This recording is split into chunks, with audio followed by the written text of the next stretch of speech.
லங்கா தமிழ் நியூஸின் முக்கிய செய்திகள்.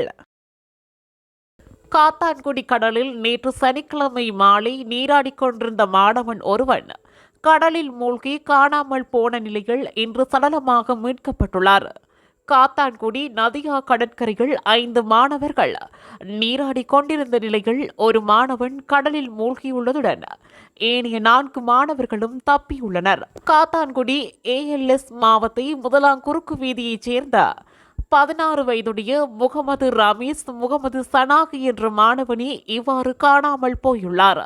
காத்தான்குடி நூரானியா வித்தியாலயத்தில் தரம் 11 இந்த மாணவன் கல்வி கற்று வரும் நிலையில் சக மாணவர்களுடன் கடலில் குளித்துக் கொண்டிருந்த போது கடலில் மூழ்கியுள்ளதாக தெரிவிக்கப்படுகிறது. கடல் கொந்தளிப்பாக காணப்படுகின்ற நிலையில் குறித்த மாணவனை தேடும் பணி மிகவும் சிரமமாக இடம்பெற்று வந்த நிலையில் இன்று பூனச்சி முனையில் சடலமாக மீட்கப்பட்டுள்ளார். இது தொடர்பாக காத்தான்குடி போலீசார் விசாரணைகளை மேற்கொண்டு வருகின்றனர்.